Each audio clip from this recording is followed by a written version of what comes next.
عائشہ بات کر رہی ہوں. میں کوئٹہ سے بلانگ کرتی ہوں. پرائم منسٹر عمران خان صاحب سے بات کرنی. جی عائشہ بولیں. جی خان صاحب، پہلی بات تو یہ کہ آپ کی عوام آپ سے بہت پیار کرتی ہے.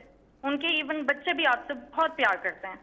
آپ جو اقدامات کر رہے ہیں ہمیں آپ پہ پورا بھروسہ ہے، لیکن مسئلہ اتنا بڑا ہے کہ کہیں سنوائی نہیں ہوتی ہے. میں بیوہ ہوں، میری والدہ بھی بیوہ ہے، اور کوئی میرا بہن بھائی نہیں ہے. 3 سال کا میرا بیٹا ہے.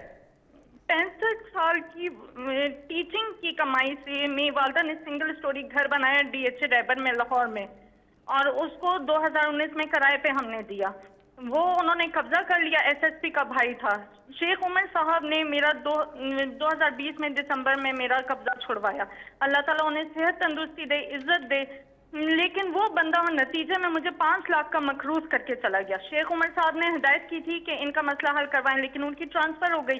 جو نئے CCPO صاحب تھے انہوں نے بھی ہدایت کی. اب وہ صرف اب تک جو ہے ہدایت ہی چل رہی ہے. SSP کے بھائی ہونے کے ناطے کوئی مسئلہ حل نہیں ہوا، اور نتیجہ یہ نکلا کہ میری والدہ نے اتنی ٹینشن لی کہ وہ کینسر پیشنٹ ڈائگنوز ہو گئی ہیں. میرے پاس کفن کے بھی پیسے نہیں، اور میں نے بینک سے لون لے کر اپنی والدہ کا علاج کروا رہی ہوں. آپ مجھے جی بتائیں، بچے کو پالوں، پیسے لوگوں کے دوں میں، یا میں لون کے پیسے دوں؟ کم سے کم میرے پیسے تو مجھے دلوائے. میں کیا کروں؟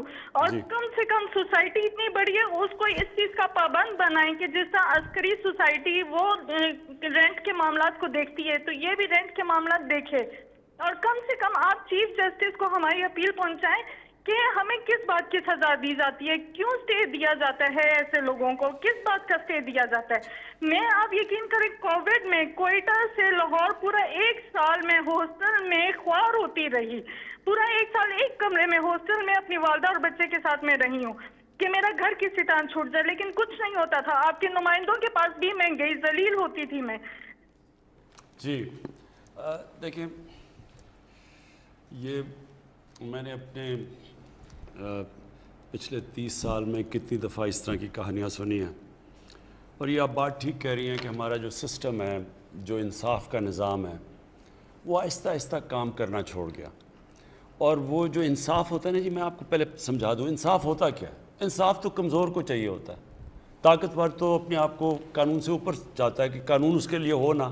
یہ جو سارا مافیاز ہیں پاکستان میں، جو اس وقت سب اکٹھے ہوئے ہیں کہ کسی طرح یہ گورنمنٹ چلی جائے، ان کی کیا مسئلہ کیا ہماری گورنمنٹ سے؟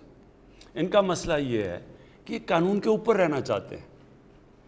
اور اگر یہ قانون کے اوپر رہتے ہیں تو یہ ملک آگے اس لیے نہیں بڑھ سکتا کیونکہ کوئی بھی دنیا میں جس ملک میں قانون کی حکمرانی نہیں ہوتی وہ ملک آگے نہیں بڑھ سکتا.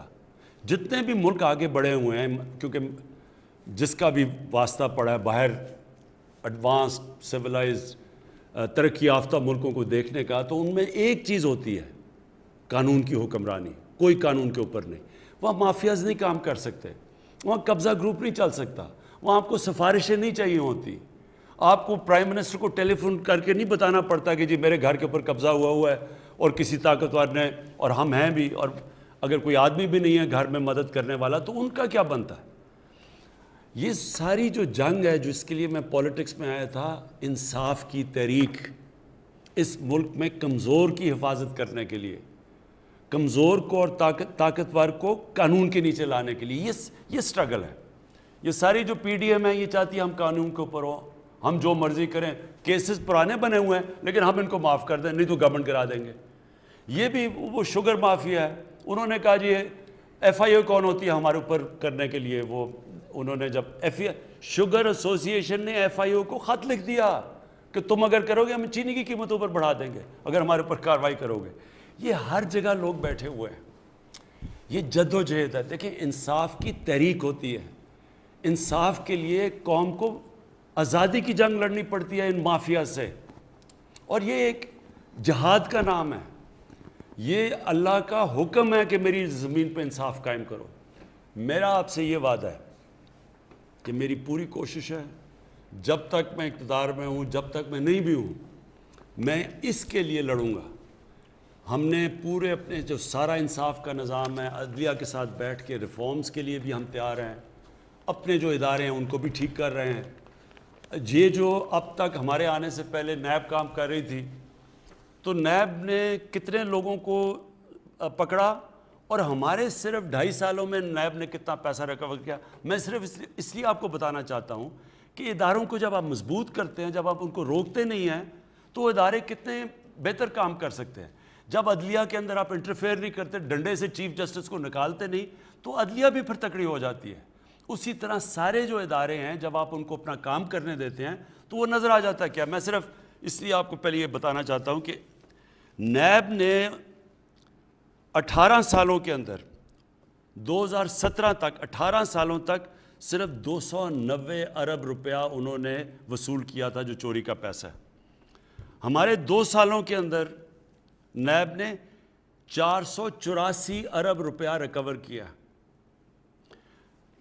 اینٹی کرپشن پنجاب نے 10 سالوں میں, جو پچھلے 10 سال تھے نون لیگ کے, اس میں صرف 2.6 ارب روپیہ ریکور کیا تھا. ہمارے 2.5 سالوں کے اندر جو زمین ہی صرف انہوں نے ریکور کی ہے وہ 218 ارب روپیہ.